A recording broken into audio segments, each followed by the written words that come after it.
I'll be speaking about the concept of new space and kind of the landscape of the space economy in 2020 and potentially beyond as well. So just as a short introduction, I'm a YGT in business analysis, and this is part of what's called ESA Space Solutions. And we're a team that's mostly based in EXAT, which is in Oxfordshire in Harlow campus, and also with colleagues in ESTEC. And we're in the TIA Directorate, Downstream Business Applications Department, and more specifically, I am in the Innovation Ventures Office. And so generally, the things that I do is a bit of research on which startups are developing / using space technologies, supporting the management of two of our programs, which are business incubation and business applications, as well as designing and kind of preparing some data on our portfolio, highlight companies, and so on.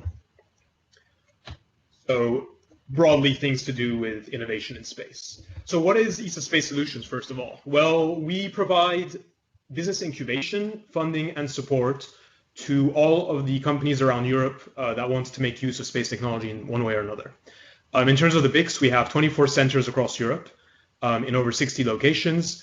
And so far, we've already incubated over 900 startups. And I think each year we get like 150 more. So it's growing very fast. And then on the flip side, we have business applications. And this is for slightly more established companies than the big ones who are looking for funding for activities such as kickstarts, feasibility studies, and demonstration projects. So these are more or less from earlier stage to later stage, where you have studies to initiate the concept of an application, and then the demonstration projects, which are actually kind of proof of concepts showing that something is indeed viable by using space technologies. Generally, our goal is to support the UN's Sustainable Development Goals, which is called the SDGs. And essentially, the one requirement we have is that a company has to make use of at least one of the space assets that are listed here. So you have, space technologies, satellite communications, navigation, Earth observation, and space weather related technologies. And so overall, we've supported over 1,600 companies already from all the member states across Europe. And this includes many companies with large amounts of venture funding, with a total of at least 600 million pounds, if not more, raised across all stages of the life cycle of a company. And just to give you an idea of the kinds of themes that we have for the funding, this includes things like smart cities, environmental monitoring, maritime logistics, healthcare, railways, green buildings, VR, AI, essentially anything you can think of that can improve the Earth by using space technologies. So now we get to the question, what exactly is new space, and how does it fit into this landscape of ESA Space Solutions and all the things that are going on in the space economy? And to understand that, it's useful to understand the context that we're in. And this is something that Jan Werner talks about often, which is that we are in this age called Space 4.0 now. And this is the dawn of a multi-agent landscape where you not only have scientists and national governments, but also now private companies and even citizens interacting on a global scale in the development of the space economy and much more. And as you can see, I've listed not only the economy, but also space tourism, space exploration, and something that's soon to become more important, space governance. How do we actually design the strategies and the policies for how we will be expanding into space as a civilization? And so within this context of Space 4.0, there's the idea of new space. But what exactly is new space? Is it really just one thing, or is it referring to a general trend that is happening? So the way that you can characterize it is, one, as the emergence of startups and the explosion and the growth in startup funding and venture funding that we've been seeing in the space industry since around 2010. And as you can see here, this has really been ramping up in the last 10 years, especially with companies like SpaceX enabling the cost economics of this very significantly. Another way to think about it is a design philosophy. And this is a design philosophy which aims to develop space technology in both faster and in more cost-effective ways than traditional aerospace companies such as Boeing and Airbus used to do before this emergence of the startup scene. And so you can see here some of the factors that go into that are not only costs, but time to market, hardware versus software focus, how customized something is, how modular something is, the level of risk that is being taken, as well as whether it's being undertaken, contracted by just the space agency, the national government, or done solely as a private initiative, backed by investors, backed by even sometimes nonprofits for scientific purposes. Yet another way to see it is the use of commercial off-the-shelf COTS components. And here you can see the drastic reduction in both size and cost of satellites as we've moved towards this CubeSat format, which allows a disruptive innovation trajectory. And so what this means is that it allows companies, startups, to overtake the incumbent traditional aerospace companies by entering the market from the lower end and then capturing enough of the market share that they can then lower their own costs and improve their own technologies by reinvesting their profits into R&D, or at least their revenues at the early stages. And then finally, we can note that new space has been enabled by two main factors. And this includes the rise of low-cost launch vehicles. So really, SpaceX has been the major factor here, as well as small satellites. So small form factor satellite platforms such as CubeSats, nanosats, picosatellites, etc. And here you can see in the graph on the right how dramatically the price of access to space has really decreased. And this is an exponential scale. So you have from hundreds of thousands of dollars per kilogram just a few decades ago to now thousands, and soon to be hundreds and potentially tens of dollars. And once you have such a cost reduction, obviously, a whole range of business models suddenly become viable, suddenly become economically profitable, and suddenly become available to startups who are depending on short cash runways of a few years because they're backed by venture capitalists. And so this is really the economics behind it. It's very exciting. It's actually very simple, but really the timing of everything kind of overlaps just around 2010, and that's why we've been seeing this explosion over the last decade. So now that we've covered what new space more or less is, we can get to characterizing the new space economy, what the different layers of it are, and what some of the main companies are in there that are really disrupting and growing the market. So what I was doing before I joined ESA was working at Seraphim Capital. And for those of you who don't know, Seraphim was launched in around 2017 as the world's first venture fund, specifically for space technology startups. And we were focusing on companies which really enable the space and also drone ecosystem. As you can see on the right, we see satellites, UAVs, and drones, all as broadly equivalent, just at different altitudes, of being able to have this inward focus from space and really use the data that they collect about the Earth for various purposes. And so, when we were thinking about this, we decided to design this thing called the data lifecycle.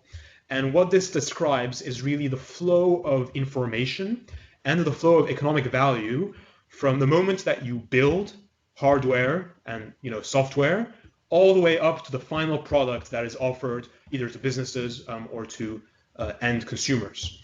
And so, this includes build, launch, data, collection of data, the downlink of that data back down to Earth, the storage, processing, security of that data, the analytics, which are often AI enabled through machine learning models, as well as systems modeling such as weather forecasting, often GPU enabled and so on, which is very interesting, and then the final products, which can have a wide range of different types of applications, from location to tracking to monitoring forests, etc., providing insights for insurance, for property, for legal purposes, and mapping, obviously. Anytime we use Google Maps, Uber, Deliveroo, all of these things, these are space-enabled technologies. And this is really what this data lifecycle is trying to express. And so one of the main things that I did when I was at Seraphim was I designed this Seraphim Space Tech Map to try to give an overview of the entire new space economy. What does the landscape look like? What are the layers? How do they interact? And we used this data lifecycle to create categories for all the different types of technologies that are involved in this. So you've got, the traditional upstream downstream divide, as well as beyond Earth, where things are really reaching out of the scope of this inward-looking focus, but also these further categories, which you can see in this map. And the way that we came about this is that I essentially researched and reviewed all of the thousands of companies that are in this space, in this growing industry, and tried to identify the most innovative, the most successful, often venture-backed companies that exist in this ecosystem. And so we came up with this graphic. Obviously, probably didn't include literally all the ones that matter, but it was a pretty good picture of the space economy at that point. And we published this in 2018. Pretty fast, actually. In a couple of months, it essentially became the industry standard map. We started seeing this in presentations from other funds. We started seeing ESA using it, and so on. And so, it really shows the value from, opportunity analysis to competitor analysis to trying to get an understanding of the different technology trends that are happening. And then we further updated this in 2019 when I was still working there. And now that I've left, they're continuing in 2020. And I provided here the 2020 map for you to have the most up-to-date picture of the new space economy as far as we know it. And so on the left, you can see all of the different categories that are involved in this. So you have everything from space hardware, engineering, materials, and robotics, to the actual launch vehicles, the services that enable satellites to be integrated into those launch vehicles, flight and delivery, which includes flying cars and drone delivery logistics.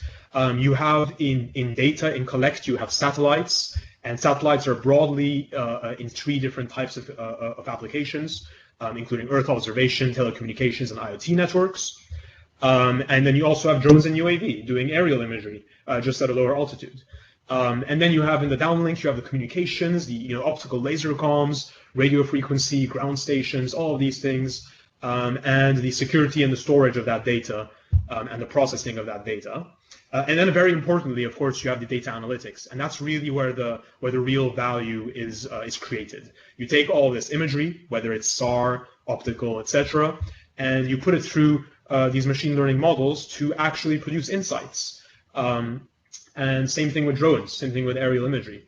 And that allows you to then have the products, the final downstream applications, which I mentioned can range through so many different industries. And those are essentially the thematic areas that we focus on as ESA Space Solutions.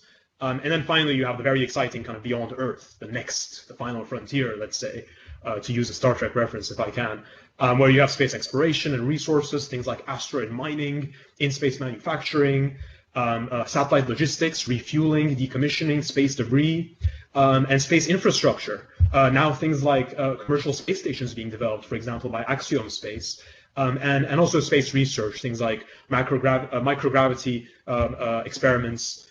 So companies like Space Tango and Space Pharma are doing this. And so this gives you an idea of just how expansive the space economy has already become. And this is only the startup scale. This isn't even, the established kind of corporate industry players. And especially you can see that on the launchers and the satellite side, you have a lot of activity and a lot of growth. Those 2 sections have essentially doubled since I first created the map in 2018. And then on the launcher side, you have some very interesting cases like relativity space, which is 3D printing rockets. You have Virgin Galactic, obviously, for space tourism. You have spin launch, which is like a catapult to launch satellites into orbit with like a centrifuge, which sounds crazy, but they've gotten millions and millions of dollars in venture funding, so there must be something to it. And then, of course, companies like Deorbit, etc. And on the satellite side, you have massive constellations being built. Of course, we all know about Starlink, but there's also Planet Labs, Spire Global, and all sorts of different kind of weather forecasting, oil, resource flow tracking, etc. Satellite networks, as well as for IoT, you have things like Astrocast, Hybrid, Kepler, etc. So it's really astonishing when you look at this, just how much wider space industry is than most people think, and even than what we think in our daily jobs. So moving on a bit,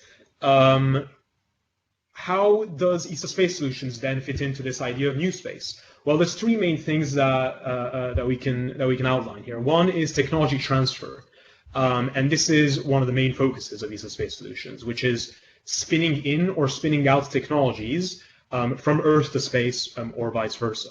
And so here you have a list of some of the technologies that we have supported through our business incubation and business application programs that take technologies that were developed in the ISS or for satellites or for astrobiology purposes and that are now being used for Earth-based applications. So everything from solar energy cells to air circulation, carbon capture, water purification, medical technologies, chemical analysis, and even insect farming now, a technology which was briefly tested on the ISS. So this has massive implications for sustainability. And this brings me to the point of downstream applications. As I mentioned, really ESA Space Solutions is focused on the SDGs. And this means that we have all sorts of applications like precision agriculture, smart logistics, urban navigation, rural connectivity, monitoring of all sorts of ecosystems, health platforms, renewable energy analytics, etc., that are using space data in one way or another to advance the sustainable development goals. Of course, we also require companies to be commercially viable, to eventually be profitable, to create jobs, because creating jobs is also part of the SDGs, economic development. But really the focus being on sustainable development, I think is a very positive thing, especially as a space agency, which is at the forefront of climate science itself.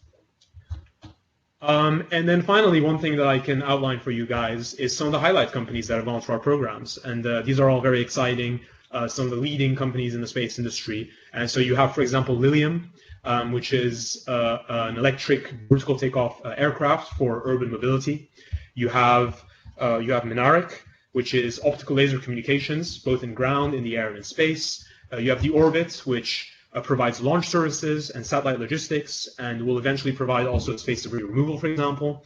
Open Cosmos, which is the mission design, testing, integration side of launch services, and that's actually based just next door to us in Harwell campus, so next door to XAT. You have Hyber, which is a nanosat constellation for IoT networks, and also Astrocast, which is another similar one that we backed through business applications. You have Resitech, another company on Harwell campus, which is doing Earth observation data analytics for things like forestry and insurance.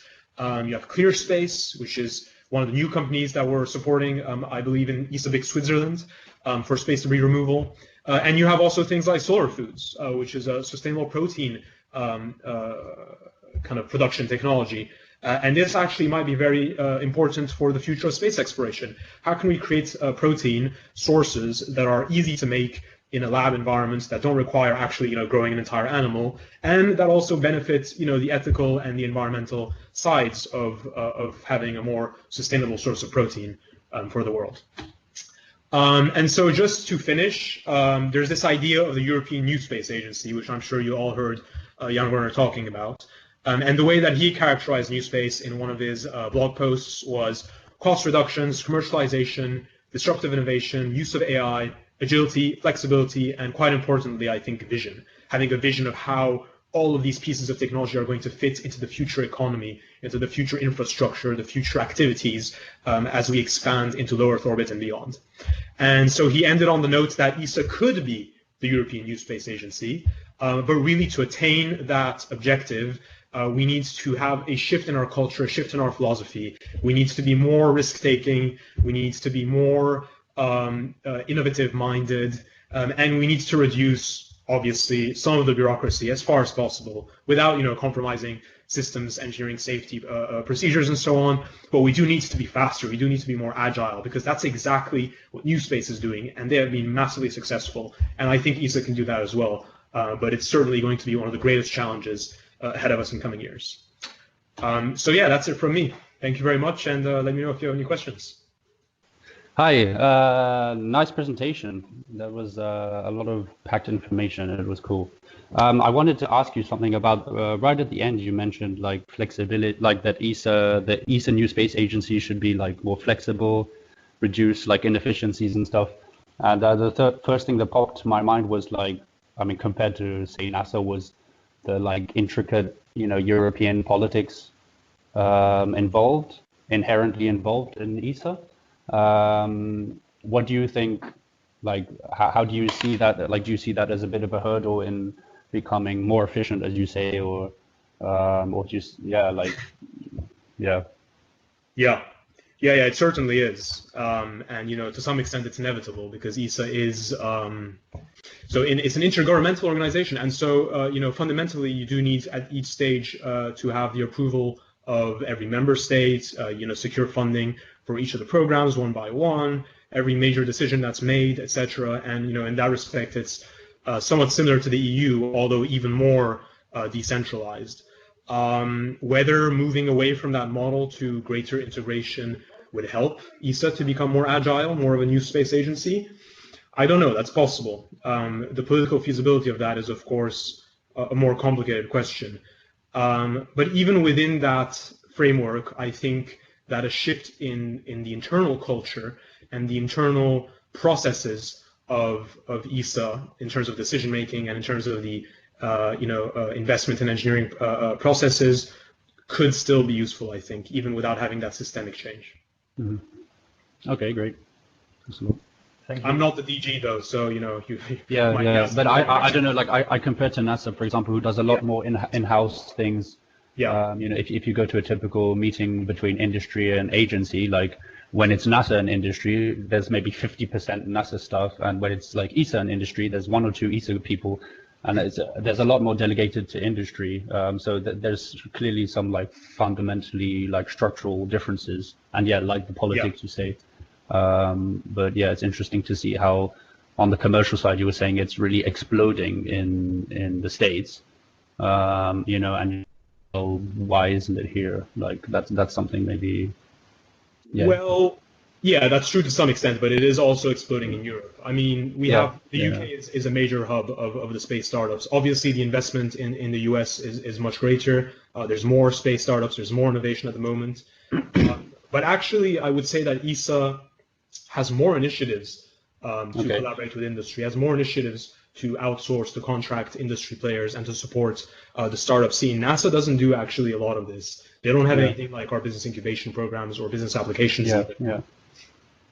Yeah, I guess it comes down to an investment thing as well, but it's it does. Yeah, and we have to also keep in mind that these are the early stages, and this new space trend will continue developing, and maybe Europe will catch up to US in 5 to 10 years. Yeah, I guess more in an economic sense, like maybe there's more of a startup culture historically in the States. I don't know.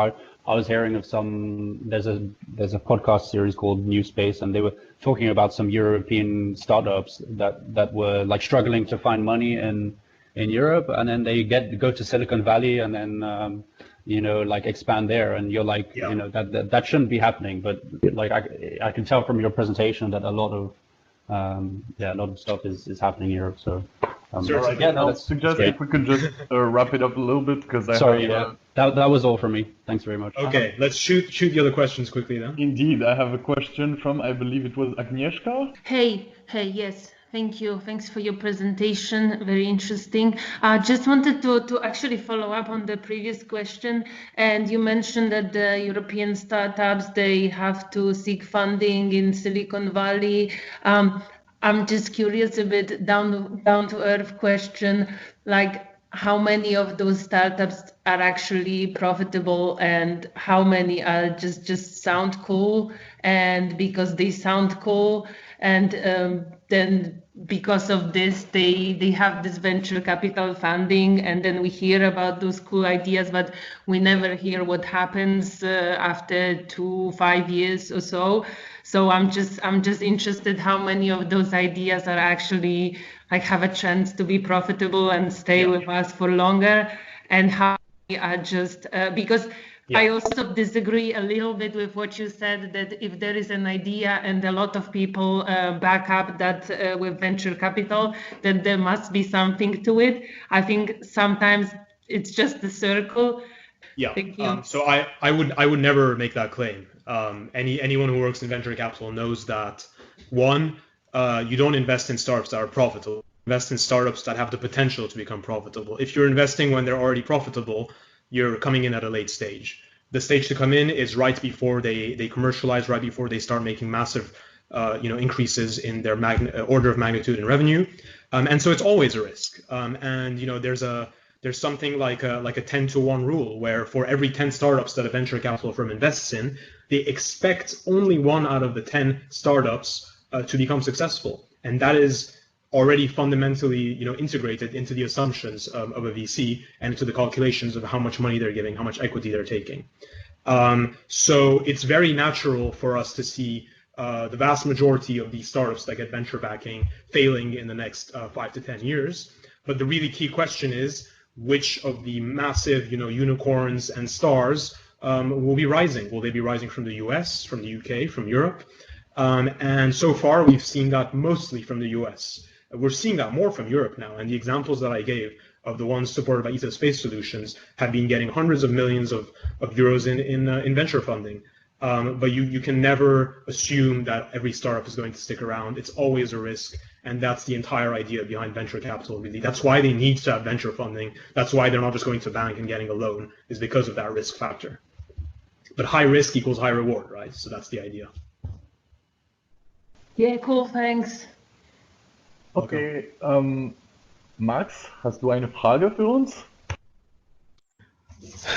Yeah.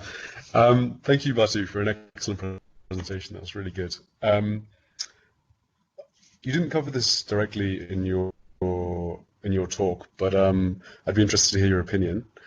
How will the pandemic, the virus, affect the space economy and especially fledgling startups? Yeah. Well, there's two main facets to this. The one big issue at the moment for space startups is cash runway. Having had to pause their operations and developments, a lot of these companies depend on a month-to-month cash flow calculation, and so inevitably we're going to see a bunch of startups, failing, just going bankrupt because of the economic implications of COVID-19.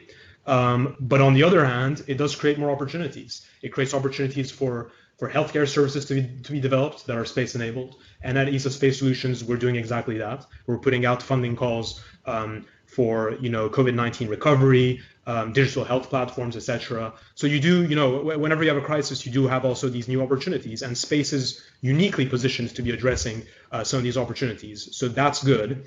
But on the cash runway side, on the slowdown in investment side, slowdown in revenues and customers, etc., definitely it's going to be a challenge. I wouldn't be surprised if we see almost a third of companies that could have otherwise survived a few more years having to fold early on during the next year or so.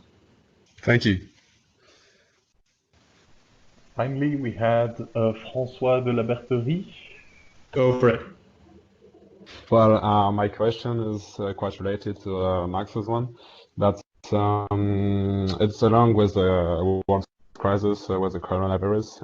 It's likely that we're going to have an economic recession or something like this. And as I said, there are some startups who's going to fail. And I would take the example of OneWeb, who had just been rebought by England, a consortium led by England. And do you think that Europe have to support the startups and like save the new space or something like this? Yeah. So as far as I know, a lot of the policies that are designed to help companies survive and recover from this are on the national level. So you have, small business loans, emergency funds, the furlough schemes, etc. So I don't think it's being coordinated to a super great extent at the EU level, but it might be. For space in specific, though, obviously the programs that we have, the business incubation, funding, etc. programs that we have are going to be a pretty important safety net, I guess, for a lot of these companies. They have at least something to fall back on. They have some ESA funding secured.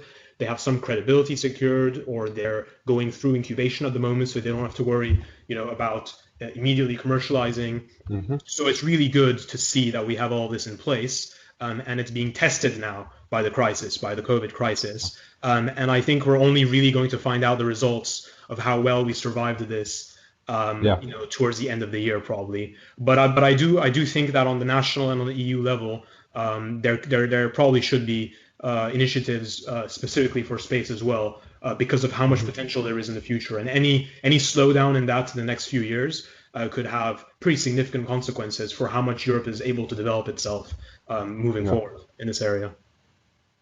All right, thank you very much. My pleasure. All right. Thank you so much. You seem to be very knowledgeable on the subject. We're lucky to have you. I'll just present my desktop for the usual goodbye slides. Go for it. Thank you again to everyone for attending. I hope it was interesting. And again, if you have any questions, get in touch with me. Happy to have a chat. Well, thank you so much for your talk, Bartu. I'd like to say also on my side as a communications person, I really enjoyed the design of your PowerPoints. So thanks for that. And also I just remembered, because I knew that I knew you from somewhere, I actually made you visit ESTEC once. You remember going to the Planetary Robotics Club? That's right, yes. I remember a very enthusiastic Lorenzo showing us around. Well, that was me. Good. Well, next week we'll be welcoming Lorenz Affentrager, who will be